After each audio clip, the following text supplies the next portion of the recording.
Hello friends, मेरे इस YouTube channel में आपका स्वागत है। संभव क्लासेस YouTube चैनल में आपका स्वागत है। फ्रेंड्स, आज की जो वीडियो है वो बहुत खास होने वाली है, इसलिए आप इसको लास्ट तक जरूर देखें। हमने आगामी जो क्लास चली थी उसमें हमने देखा था कि भारत में यूरोपीय कंपनियों का जो आगमन है वो किस प्रकार से होता है। तो इस कक्षा में उसी से संबंधित जो अक्सर एग्जाम में जो क्वेश्चन पूछे जाते हैं हम उसी के बारे में ही डिस्कस करेंगे कि कौन कौन से क्वेश्चन एग्जामों में अक्सर पूछे जाते हैं। भारत में यूरोपीय कंपनियों के जो आगमन का क्रम है उससे संबंधित जो क्वेश्चन है वो कौन कौन से अक्सर पूछे जाते हैं। तो सबसे पहले हम देखते हैं कि कौन सा जो यूरोपीय व्यापारी है वो सर्वप्रथम भारत में आया। तो इसमें अगर देखें तो हमने जो पढ़ा था उसमें हमने देखा था कि पुर्तगाली जो है वो सर्वप्रथम 1498 में भारत आए थे। यानी कि सर्वप्रथम कौन आए थे? पुर्तगाली भारत आए थे, 1498 में भारत आए।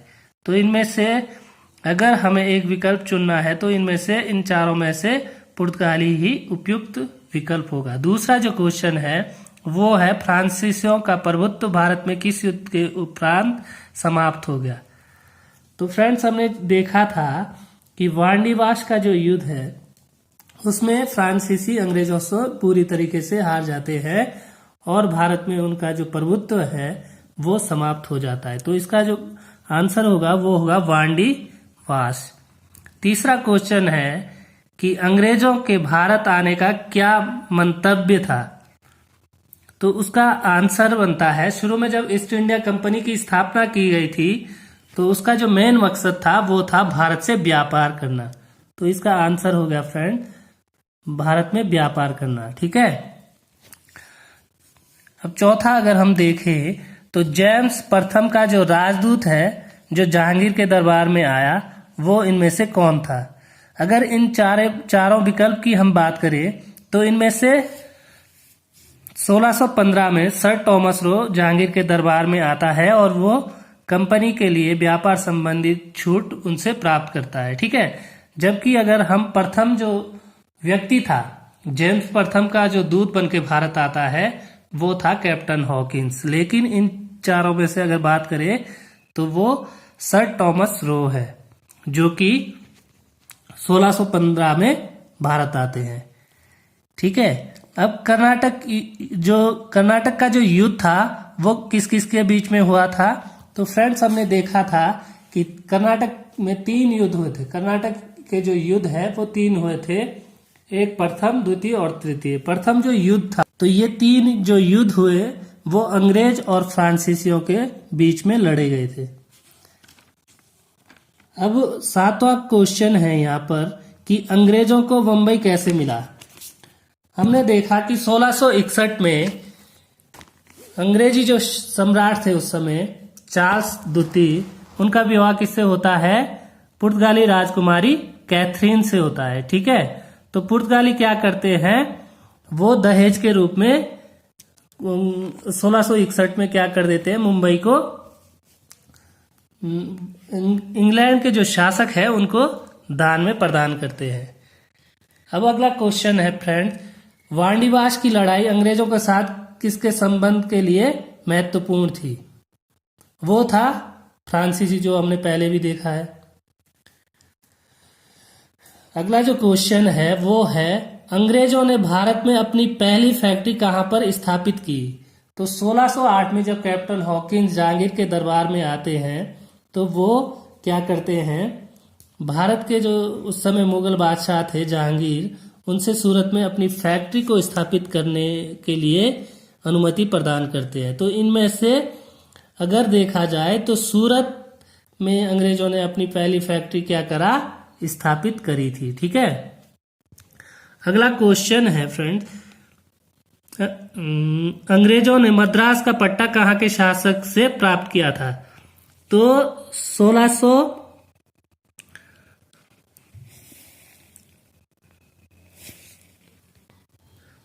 हमने देखा था कि अंग्रेजों ने जो मद्रास का पट्टा है वो 1639 में जो चंद्रगिरी के शासक थे उनसे उसको पट्टे पर ले लिया था और वहां पर एक किले का भी निर्माण किया था जिसे फोर्ट सेंट जॉर्ज कहा गया। तो 1639 में किससे लिया था? चंद्रगिरी से। तो सही आंसर है यहाँ पे चंद्रगिरी। अब अगला क्वेश्चन हम देखते हैं कि भारत में यूरोपीय शक्ति द्वारा अपना पहला किला कहाँ निर्मित किया गया था? तो इसका जो आंसर है वो है गोवा। गोवा में यूरोपीय शक्ति द्वारा भारत में पुर्तगाली साम्राज्य का जो सबसे पहला वायसराय था वो कौन था? तो हमने देखा था कि भारत में पुर्तगाली जो साम्राज्य का जो पहला वायसराय था वो था de Almeida, Francis de Almeida. ठीक है, तो ये इन चारों में से कौन सही है? बी वाला जो फ्रांसिस डी अल्मीडा है वो भारत में उस समय वायसराय था। अब अगला क्वेश्चन अगर हम देखें तो डच ईस्ट इंडिया कंपनी का मुख्य उद्देश्य क्या था? डच ईस्ट इंडिया कंपनी की अगर बात करें तो भारत में या पूर्वी देशों के साथ व्यापार करने के संबंध में डच ईस्ट इंडिया कंपनी की स्थापना हुई थी। इसलिए भारत में अगर उनका जो मुख्य जो उद्देश्य था वो था भारत में व्यापार का विस्तार करना। अगले क्वेश्चन की अगर हम बात करें तो इसमें अगर देखा जाए तो वो है वास्को डी गामा का स्वागत करने वाला भारतीय शासक कौन था? तो हमने देखा था कि भारत के कालीकट में जब वो पहुंचता है 1498 में, तो उस समय यहाँ का जो शासक था वो जमोरिन था, हिंदू शासक जमोरिन था। ठीक है, भारत में ब्रिटेन की तुलना में फ्रांसीसी असफलता का कारण क्या था?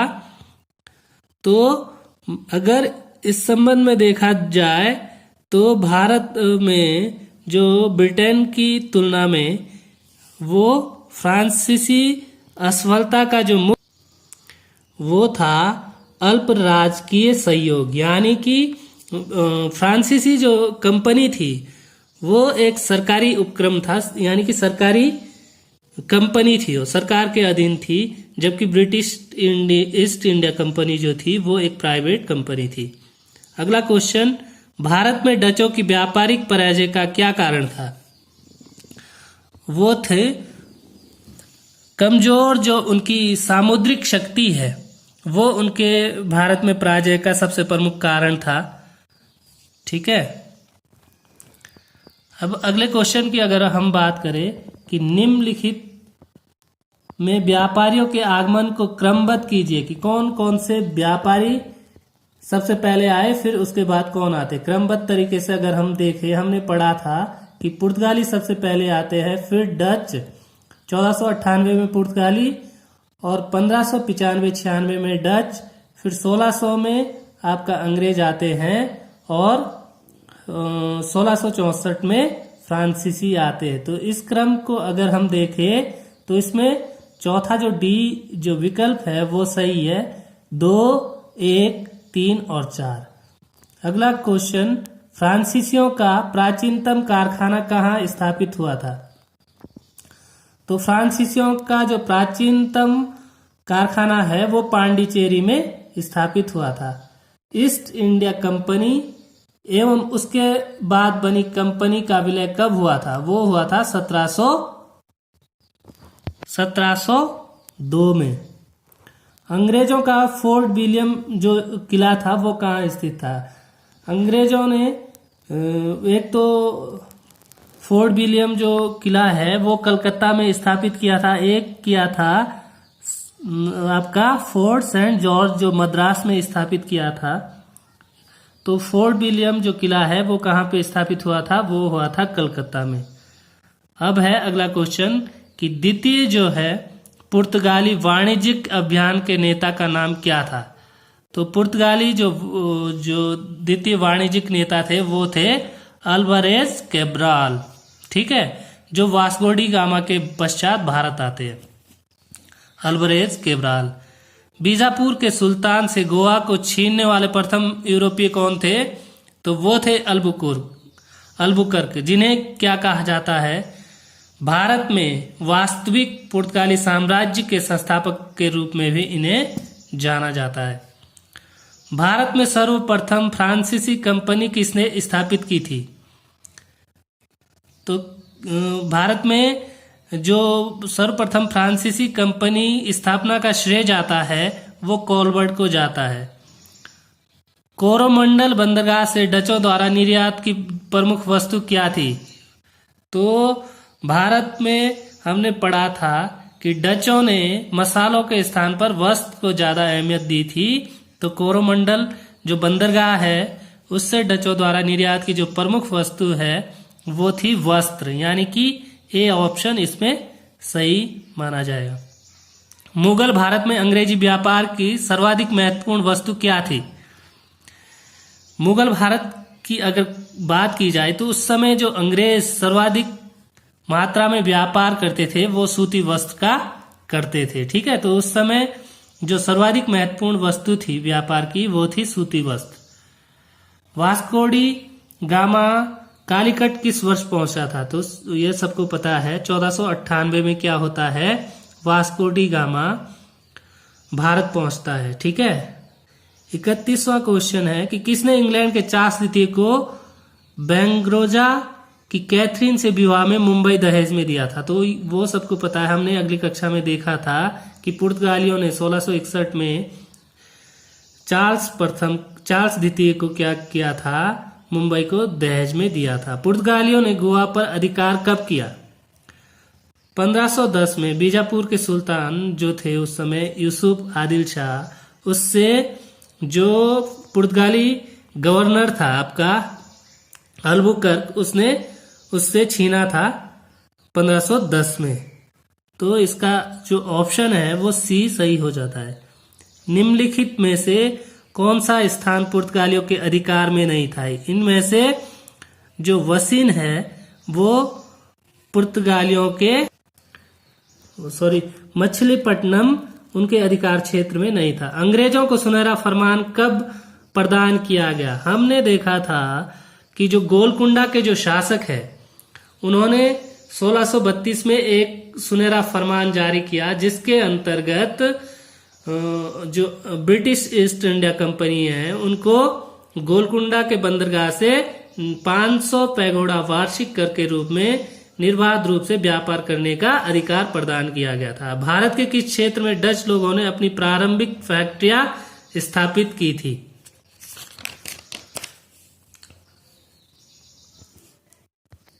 इसकी स्थापना की अगर हम बात करें तो गुजरात और बिहार में उन्होंने अपनी प्रारंभिक फैक्ट्रियां स्थापित की थी। अगला जो क्वेश्चन है वो है चार्ल्स द्वितीय द्वारा मुंबई ईस्ट इंडिया कंपनी को कब हस्तांतरित किया गया था? जब 1661 में आपका पुर्तगालियों द्वारा मुंबई चार्ल्स द्वितीय को दहेज में दिया जाता है तो 1668 में चार्ल्स द्वितीय क्या करता है, मुंबई को ईस्ट इंडिया कंपनी को 10 रुपए वार्षिक पाउंड के दर से किराए पर प्रदान कर देते हैं, यानी कि इसका उत्तर है 1668। अब आगे अगले क्वेश्चन की बात करें कि प्रारंभ में यूरोपीय व्यापारियों की रुचि किसमें थी? तो अगर हम देखें जो यूरोपीय लोग हैं वो मसालों को अधिक महत्व देते थे। तो प्रारंभ में जो यूरोपीय व्यापारियों की रुचि है वो मसालों में ज्यादा थी। 18वीं सदी के अंत तक भारत के किसी भाग में यूरोपीय जो ईसाई मिशनरीज है वो अधिक सक्रिय थे। तो इसमें अगर हम देखें तो बंगाल और असम का जो क्षेत्र है उसमें 18वीं सदी के अंत तक भारत के भाग में जो ईसाई जो मिशनरीज है वो अधिक सक्रिय थी। 18वीं शताब्दी के भारत में फ्रांसीसी कंपनी की स्थिति के बारे में निम्नलिखित में से क्या सत्य है? इसमें अगर हम देखें कि यह एक निजी कंपनी थी, यह फ्रांसीसी सरकार द्वारा समर्थित निजी कंपनी थी, यह मुख्य रूप से सरकारी उपक्रम था। तो जो सी ऑप्शन है वो सही। हमने पढ़ा था कि जो फ्रांसीसी जो कंपनी थी वो एक सरकारी कंपनी थी। तो सी जो ऑप्शन है वो सही है। विलियम हॉकिंस के विषय में निम्नलिखित कथनों में से कौन सा असत्य है? वह तुर्की भाषा नहीं जानता था, नहीं बोल सकता था। मतलब यही जो ऑप्शन है वही गलत है, क्योंकि हमने पढ़ा था कि जो विलियम हॉकिंस है वो तुर्की फारसी भाषा का बहुत अच्छा विद्वान था। तो ये जो ऑप्शन है वो गलत है, यानी कि वो तुर्की भाषा जानता था। अब वास्को डी गामा के कालीकट पहुंचने पर वहां के शासक की क्या प्रतिक्रिया थी? इस क्वेश्चन में अगर देखा जाए तो उसने क्या करा, उसने वास्को डी गामा का मैत्रीपूर्ण स्वागत किया, यानी कि सी जो ऑप्शन है वो सही है। अब अगला क्वेश्चन देखते हैं कि आरंभ में ब्रिटिश ईस्ट इंडिया कंपनी का नाम क्या था?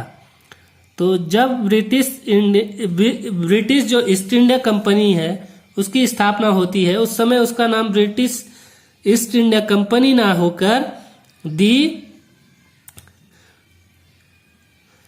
Governor and company of merchant of London trading into the East Indies नाम से उसकी स्थापना लंदन में की गई थी। यानी कि वहां के कुछ व्यापारियों द्वारा इस कंपनी की स्थापना की गई थी, जिसे 31 दिसंबर 1600 को उस समय जो वहां की जो महारानी थी एलिजाबेथ प्रथम, वो एक आज्ञा पत्र के माध्यम से भारत में 15 वर्षों के लिए व्यापार का एकाधिकार प्रदान करती है। अगला जो क्वेश्चन है वो है डचों ने प्रथम व्यापारिक कोठी कहां पर स्थापित की थी? ठीक है, तो डचों ने इन 4 ऑप्शनों की अगर बात करें तो पुलिकट में उन्होंने क्या करा था, अपनी पहली फैक्ट्री स्थापित की थी। ईस्ट इंडिया कंपनी किस चीज का भारत से निर्यात करती थी? सूती कपड़ा, नील, कच्चा रेशम, कॉफी। यानी कि सूती कपड़े का भी निर्यात करती थी, नील का निर्यात करती थी, कच्चा रेशम का निर्यात करती थी, बल्कि कॉफी का निर्यात। यानी कि इसमें से अगर हम देखें तो ऑप्शन ए सही है, 1, 2 और 3। सूची 1 को सूची 2 से सुमेलित कीजिए। यानी Dutch, Pulicat, English, Hooghly, Portuguese, Goa, French, Chinsurah. इसका अगर हम बात करें तो सी जो ऑप्शन है वो सही है। डचों ने पुलिकट में अपनी फैक्ट्री स्थापित की थी, इंग्लिश जो है वो हुगली से संबंधित थे, पुर्तगीज गोवा से संबंधित और फ्रेंच चिंसुरा से संबंधित थे। अब है बंगाल के प्रमुख बंदरगाह हुगली से पुर्तगालियों को निष्कासित करने वाला मुगल बादशाह कौन था? तो वो जो उस समय बादशाह औरंगजेब जो थे, उन्होंने क्या करा था, बंगाल का जो बंदरगाह था हुगली, वहां से पुर्तगालियों को निष्कासित किया था। भारत के पश्चिमी तट के निम्नलिखित में से किस स्थल पर इंग्लिश फैक्ट्री थी? पश्चिमी तट के निम्नलिखित में से किस स्थल पर इंग्लिश फैक्ट्री? भारत के पश्चिमी तट की अगर हम बात करें तो तेलीचेरी में इनकी फैक्ट्री थी, इंग्लिश फैक्ट्री थी। निम्नलिखित में से कौन सही सुमेलित है? पुर्तगाल एस्तादो इंडिया, यानी कि पुर्तगाली जो कंपनी थी उसको एस्तादो इंडिया नाम से जाना जाता था, तो ये सही है। दूसरा है फ्रांस हैवरिंग द ओस्ट इंग्लिश कंपनी, यानी केवल इसमें एक ऑप्शन सही है, ए वाला, बाकी दोनों गलत है। सर्वप्रथम सूरत में किसने अपनी फैक्ट्री स्थापित की? सूरत में जो सबसे पहले फैक्ट्री स्थापित करने की अगर बात करें तो इनमें से अंग्रेजों ने सबसे पहले सूरत में फैक्ट्री को स्थापित किया था। पुर्तगालियों ने क्रमश गोवा को जीता और हरमुज को खो दिया। मतलब कब गोवा को जीता? 1510 में, और हरमुज को उन्होंने खोया था 1622 में। तो सी वाला जो ऑप्शन है वो सही है। किस निम्नलिखित यूरोपीय व्यापारिक कंपनी के पर्यवेक्षण में कासिम बाजार नगर 17वीं शताब्दी में सर्वाधिक मात्रा में रेशमी धागे का उत्पादन करता था? तो डच जो है 17वीं शताब्दी में सर्वाधिक मात्रा में जो रेशमी धागे का उत्पादन है वो डच लोगों ने किया था। फ्रांसीसियों ने किस संधि के द्वारा मद्रास अंग्रेजों को वापस लौटा दिया? यानी कि एला शापेल की जो संधि है 1749 में जो हुई थी, उसके माध्यम से क्या करा, फ्रांसीसियों ने मद्रास को अंग्रेजों को वापस लौटा दिया। 17वीं शताब्दी में भारत और जावा के बीच व्यापार पर प्रभुत्व जो था वो डचों का था। इन चारों में से, चारों ऑप्शन की अगर हम बात करें तो बी सही है। डचों का भारत और जावा के बीच का जो व्यापार है उस पे प्रभुत्व था। अंग्रेजी ईस्ट इंडिया कंपनी की स्थापना का अधिकार प्रदान किया था, किसने किया था? एलिजाबेथ प्रथम ने। हमने देखा था कि एलिजाबेथ प्रथम ने अंग्रेजी ईस्ट इंडिया कंपनी की स्थापना का अधिकार पत्र प्रदान किया था। अब फ्रांसीसी सहायता से 1765 ईस्वी में एक आधुनिक जो शस्त्रागार है उसकी स्थापना कहाँ हुई थी?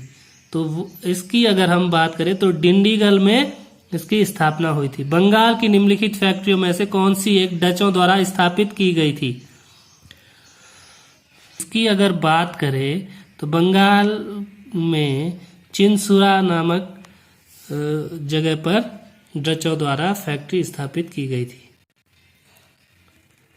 सी, बंगाल का कौन सा बंदरगाह पुर्तगालियों के समय पेंटो ग्रांडे कहा जाता था? यानी कि चटगांव जो बंदरगाह है वो पुर्तगालियों के समय पोंटो ग्रांडे कहा जाता था। इंटरलोपर कौन थे? अवैध और अनधिकृत रूप से जो व्यापार करने वाले अंग्रेज व्यापारी थे उन्हें इंटरलोपर कहा जाता था। 1690 ईस्वी में कलकत्ता की स्थापना किसने करी थी? जॉब चरनाक ने। तो बी इसका ऑप्शन सही है। किस अंग्रेज गवर्नर को औरंगजेब ने भारत में निष्कासित कर दिया था, भारत से निष्कासित किया था? सर जॉन जो चाइल्ड थे उनको औरंगजेब द्वारा भारत से निष्कासित किया गया था। मद्रास की स्थापना किसने की थी? फ्रांसिस डे ने क्या करा था? चंद्रगिरी के शासक से 1639 में क्या करा? मद्रास को पट्टे पर ले लिया और उसकी स्थापना की। तो यहाँ पर फ्रांसिस डे, मद्रास की स्थापना जो करने वाला था वो थे फ्रांसिस डे। अंग्रेजी कंपनी को किसने कहा था कि यह एक कुत्सित या नीच झगड़ालू लोगों और बेईमान व्यापारियों की कंपनी है? तो ये कहा था मुर्शिद कुली खान ने।